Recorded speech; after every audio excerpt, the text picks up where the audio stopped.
It's great to be here with you this morning. Just want to share a word on my heart and just excited to be here and kind of just want to reiterate what Hannah was saying before. Just thank you to pastor and leadership team for giving us the opportunity. And I also want to thank you guys. As young people, we're so glad for your wisdom, for your direction, for your guidance. And so we're excited that you would allow us to have this opportunity to minister to you guys. And I want to read from Genesis chapter 12, verses 1 to 4. And they'll be reading from Genesis chapter 13, verses 5 to 9. If you didn't bring your Bible, don't worry. It will be on the screen. So Genesis chapter 12, verses 1 says, "Now the Lord said to Abram, go from your country and your kindred and your father's house to the land that I will show you. And I will make of you a great nation, and I will bless you and make your name great, so that you will be a blessing. And I will bless those who bless you, and him who dishonors you I will curse. And in you all the families of the earth shall be blessed. So Abram went as the Lord had told him, and Lot went with him." Then in chapter 13, verses 5 says, "And Lot, who went with Abram, also had flocks and herds and tents, so that the land could not support both of them dwelling together, for their possessions were so great that they could not dwell together. And there was strife between the herdsmen of Abraham's livestock and the herdsmen of Lot's livestock. Then Abram said to Lot, let there be no strife between you and me, and between your herdsmen and my herdsmen. Is not the whole land before you? Separate yourself from me." This morning, I'm wondering if you could help me preach my message. Can you turn to your neighbor and say, "Neighbor, you've got a lot to get rid of." You've got a lot to get rid of. Some of you are probably telling that neighbor what they got to get rid of. You've got a lot to get rid of. For those of you who know me, you'll know that I like shopping, and in particular, I love shoes. And today, I brought for you some of my shoes. And I'm a little bit weird in the sense that I don't like to keep my shoes in the boxes. I like to keep them displayed. And this worked out for me because my dad recently redid my bedroom, so he put in new wardrobes, new shelves. And so he is an incredible DIY guy. He knocked the wall out of our house, built the wall back, so he can do everything. And so he put these shelves in, and I was excited because I thought, this is my opportunity to display my shoes. I did not realize, though, that when he did that, there was a certain section of my wardrobe with this shelf that my mom had the intention of keeping her fine Royal Albert china. So the purpose of that shelf was to keep my mom's china. So when I saw these shelves, I thought, okay, you know what? Here's an opportunity to put my shoes. And I kind of didn't tell her, but I crammed all of her nice china into one shelf just to fit my shoes. Has anyone ever seen my mom angry? Yana's smiling. It's not a pretty sight. I mean, she was upset because I didn't tell her, and she was like, "What are you doing? Why do you have so many shoes? Why aren't you keeping them in the boxes? Do you think you're running a shoe shop?" And my mom was upset because the capacity of the shelf could not hold both my shoes and her china. And I remember she said to me, "Jesse, you've got a lot of shoes to get rid of." I wonder this morning, has there been a time where you've been so filled with one thing that you didn't have space for something else? Maybe God wanted to bring you into something, but you were so consumed with one thing that you couldn't walk into what he had for you. See, this last month we've been talking about challenges, but on the other side of the challenge is a purpose. On the other side of that barrier is a purpose, but we have to understand, to move into our purpose, there are some things we have to move away from. To move into our purpose, there are some things we have to move away from. This morning, there may be a lot for you to get rid of. And it's in this context that we find Abraham.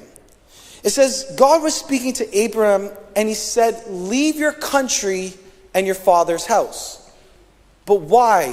Why did he say that? Well, God wanted to bring Abraham into a new land. He wanted to make him a great nation and give him a great blessing. In other words, God had a great purpose for Abraham. And so to bring him into his purpose, he had to bring him out of his country. And what I noticed about this purpose is this was a big purpose.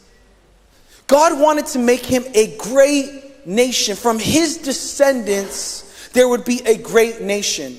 This wasn't just any purpose. This wasn't a small purpose. This was a big purpose. God had a purpose for Abraham. And just like God had a purpose for Abraham, I want to let you know this morning, God has a purpose for you. The reason it is important to move past our challenges is because there is a purpose waiting for us. This purpose is bigger than we could imagine.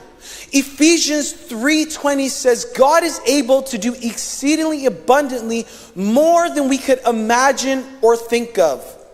This purpose is so big. Now, I don't know about you, but maybe sometimes we can get caught up in the lie that, yeah, God has a purpose, but the big stuff, that's only for the chosen few. I think I have a purpose. Maybe I have some sort of purpose, but that purpose is only for the big stuff. That's only for the special people. But who was Abraham at this point? He wasn't special. He wasn't experienced in following God. He was just ordinary. But what I love about God is that he will take what seems ordinary and do the extraordinary. See, we can try and box God in with our thinking. We can try and box him in with who he can use and how he can use us, but God cannot be boxed in. And so he will take what seems foolish, what seems ordinary, and he will choose individuals like you and me to do the extraordinary because you have a purpose. But maybe you're not walking in your purpose and you're like, Jesse, how do I know I have a big purpose?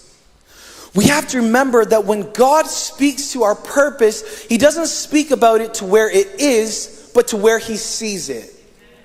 When he spoke to Abraham, he said, you are a great nation. But Abraham wasn't a great nation at the time. But God wasn't speaking to Abraham where he was, but where he saw him going. God has plans for you that you cannot imagine. And when he speaks to you, he's not speaking to you where you are, but to where he sees you. So when he wants you to move out of a certain situation or a country, it's because he knows there's a calling on the other side.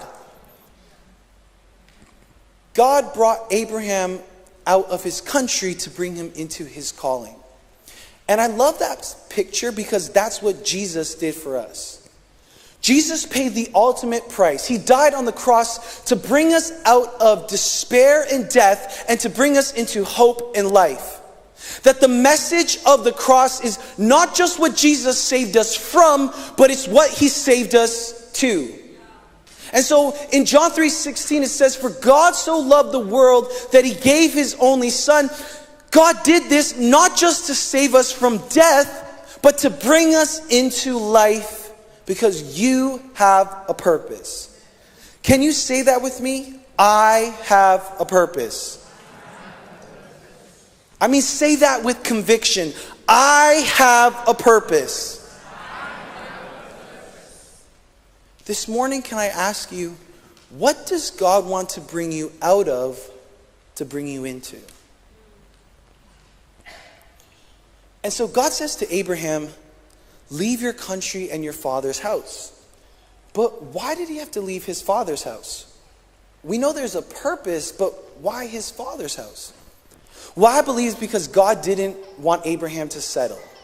What do I mean by that? Well, in Genesis chapter 11, Abraham's father, Terah, is going to Canaan. Now, Canaan was the prosperous land. It was the land that was flowing with milk and honey. Canaan represented the promised land. Terah was on his way to the promised land, but then it says he settled in Haran. He was on his way to his purpose. He had the right intentions, but then he settled. And I felt God challenge me in my spirit and say, Jesse, in what areas of your purpose have you settled? Can I ask you this morning, in what areas have you settled for less than God's best? Maybe like Abraham's father, you had the right intentions. You wanted to move into your purpose, but then you settled. It's possible that you wanted to walk into freedom, but then you settled into your addictions. It's possible that you wanted to move into the dreams that God had for you, but then you settled into your fears and your doubts and your worries. You had the right intentions, but then you settled. Abraham's father was on his way to the promise, but then he settled, and it says he never made it into Canaan. He never made it into his purpose. And when we settle, we miss out on what is right in front of us. We miss out on what God had intended to bring us into.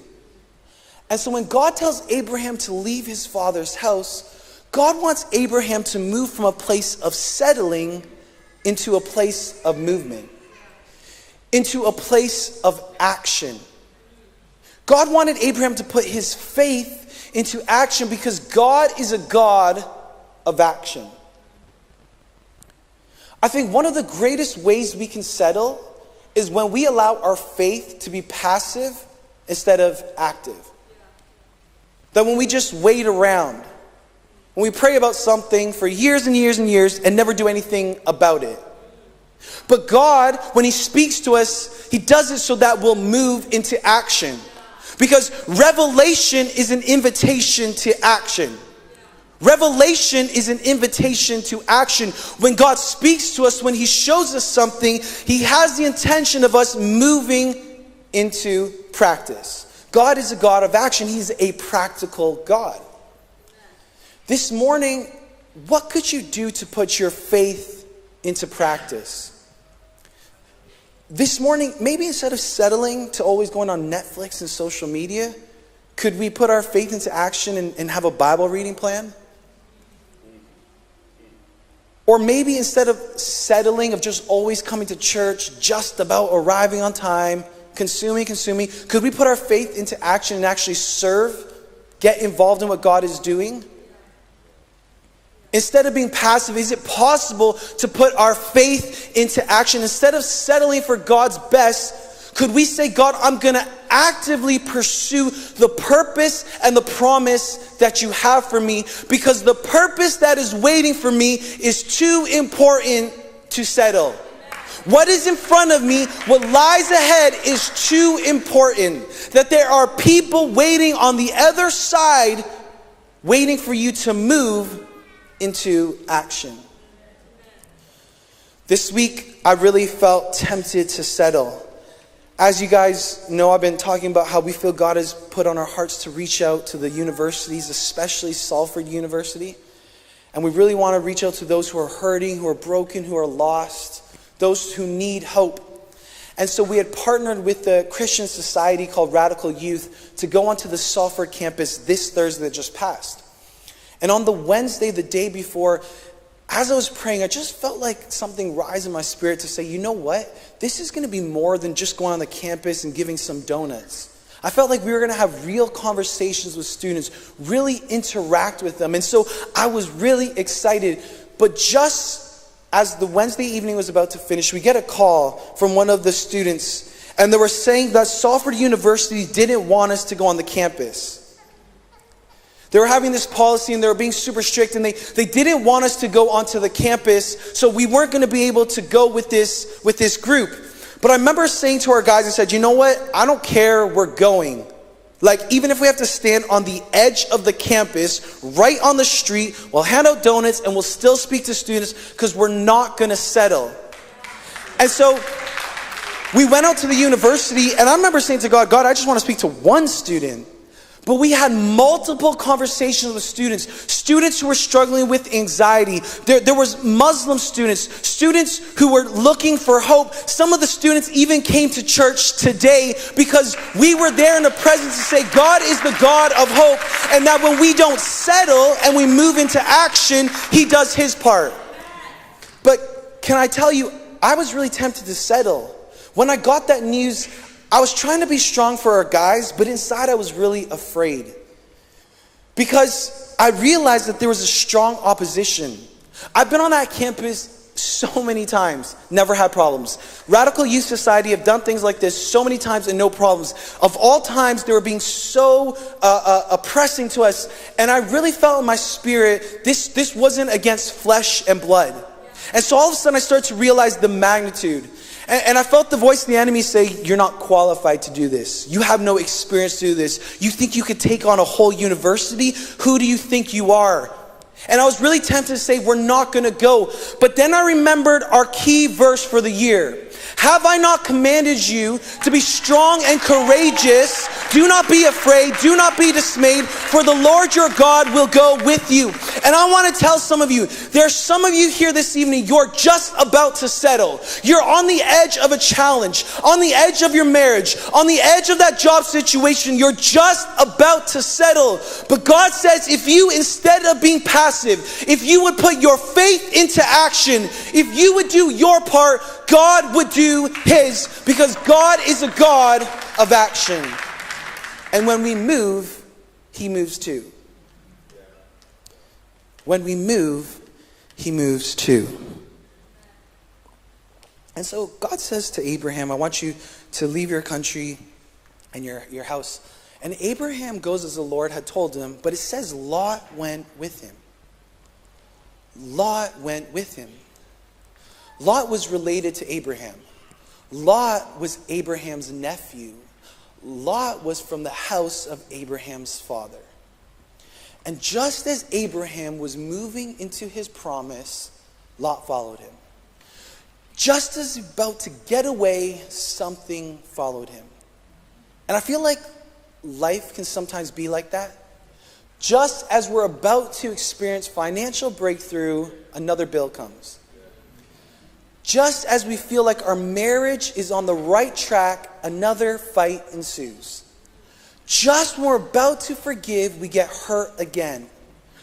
We can try and do the right thing, but then challenges come our way. Something comes to hinder us.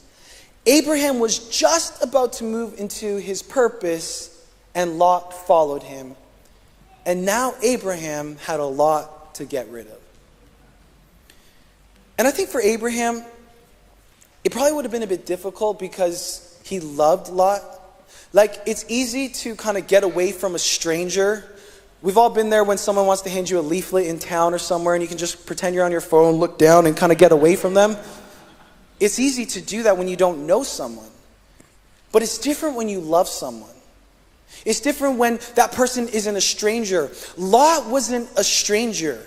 He was Abraham's nephew.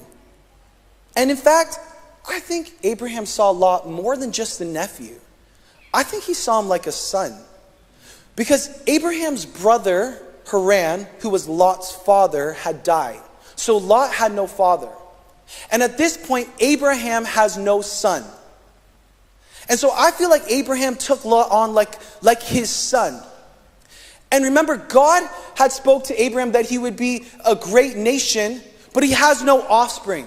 He has no descendants. God has spoken a promise, but there is no evidence that the promise is even real. And so maybe out of a place of need, maybe out of a place of vulnerability, Abraham takes Lot on to substitute what he didn't have. God did have a son. God did have an Isaac.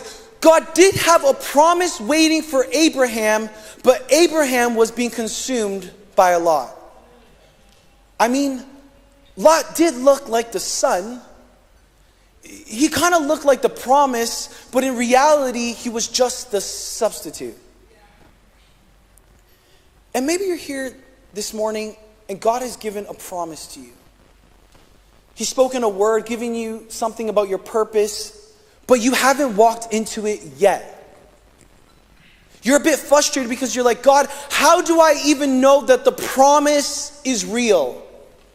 And so maybe because your purpose wasn't being activated, your needs weren't being met, you took a lot on. Maybe out of your needs, you took matters into your own hands. I mean, maybe for some, we felt like God said to stay away from that group of friends, but out of our need for maybe affirmation, we continue to get dragged down by the wrong group of people. Or maybe there's some of us, God was calling us to a season of singleness, but out of maybe our loneliness, maybe out of boredom, we got into a relationship. It looked like the promise, it looked like the real thing, but it was just a substitute. And not that the substitute is wrong, but it's not the real thing. It's not that Lot was bad for Abraham, but it wasn't the promise that God had intended for Abraham. I mean, Abraham did leave his country. He did leave his father's house. He did kind of do the right thing. He did kind of obey, but only partially. And now Abraham had a lot to get rid of. Now he had a lot to get rid of. And I think maybe Abraham thought it wasn't going to be a big deal to bring Lot. And at first it wasn't a problem. Abraham was okay to leave his country. Lot didn't stop Abraham from moving into his promise initially. But then in Genesis chapter 13, it says that there was fighting between Lot's men and Abraham's men. At first it was okay, but now there was fighting. Have you ever been there? I don't mean physically, I mean inwardly. Where you're facing an inward battle. Almost like an inward tug of war. A tug of war between doing what is right, but doing what your friends are telling you to do.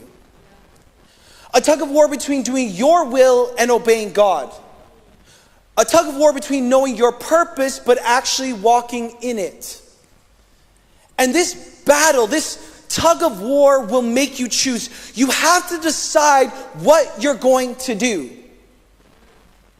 Watch this. It says that the land could not support Abraham and Lot living together. The capacity of the land could not have both of them together. In other words, they could no longer coexist. What was once okay at the beginning has now become a problem. God had a place for Abraham to move into, but Lot couldn't go with him. This morning, what does your Lot look like? Could it be that rejection? Could it be that fear, that hurt, that relationship? Whatever it may be, you have to understand God has a purpose for us, but our purpose cannot support a lot.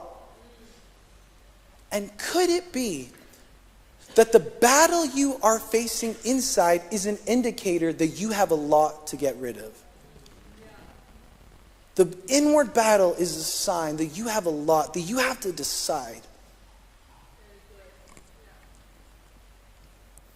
And so Abraham comes to Lot, realizing the fight between them, realizing that the land cannot support both of them. Realizing the promise ahead, Abraham says to Lot, separate yourself from me. Separate yourself from me. Because moving forward into the purpose that God has for you requires you to separate from what you can't dwell with. There are certain things that you cannot live with.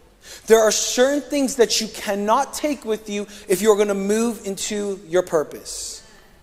Just wondering if I can invite the pianist. And maybe you're here this morning and kind of like Abraham, maybe out of a place of need, out of a place of vulnerability, you took a lot on. And maybe because of it, you've shelved your purpose. You know, maybe kind of like me, you like how I put the china in one shelf and put my shoes. Maybe is it possible that we've put our purpose to one side to carry a lot. And it's so easily done. Because maybe there's some of us here, and we've had some fears in our life. And instead of dealing with them, instead of giving them to God, we've just carried them along. And it was kind of okay because it wasn't stopping us from moving into our purpose. I could still hold the mic. I could still hold this shoe. And so it's not stopping. We could come to church, put on a brave face, but really inside we're so fearful. And so we carry the shoe with us. Maybe for others, it is that doubt that we've been carrying. It is that relationship. It is that hurt. Maybe even that rejection. And we're carrying so many things, walking around. At first it wasn't a problem. At first it wasn't a big deal. But now we can't move into our purpose. There were some things God wanted to bring into our lives, but now we can't hold on to them because there's a lot we have. And could it be that this morning God would want us to let go and move into the things that He has for us? Do you have a lot to get rid of? I want to offer you hope, because with God there is always hope. With God, God is the God of the second, third, fourth chance. And when we draw near to Him, He draws near to us. And so Abraham, far away from his purpose, having the substitute but not the real thing, it says Abraham separates from Lot. At this point, Abraham is 75 years old. He has no promise, he has no son, but when he separates, God speaks to him, not before, but after. And God reiterates the promise that He had for him, but He just doesn't tell the promise. He brings in new things. He talks about his offspring, about his descendants, and He unlocks some things that He had for Abraham to walk into. In other words, He was saying, Abraham, I wanted you to bring you into so much more than you could imagine or think of, but you were consumed with a lot. But when you got rid of a lot, Abraham, I have an Isaac waiting for you. I have an Isaac waiting for you. I felt God say in my spirit, you may have a lot, but when you get rid of a lot, God's going to bring a lot to your life. He's going to bring you into the purposes that you can never imagine. That when we let go of what is hindering us, God brings us into something that we can never imagine or think of. This morning, do you have a lot to get rid of? Just like the shelves, the purpose of that shelf my dad had created was to hold the china. The purpose of your life was to move into the purposes that God had for you. And like those shelves did not have the capacity to hold both the china and the shoes, your life, you have to decide, will I move into the purpose that God has for me, or will I settle with my lot? And this is what I want to finish. Maybe you're here and you're a bit discouraged. You're a bit frustrated, sad because you got a lot on.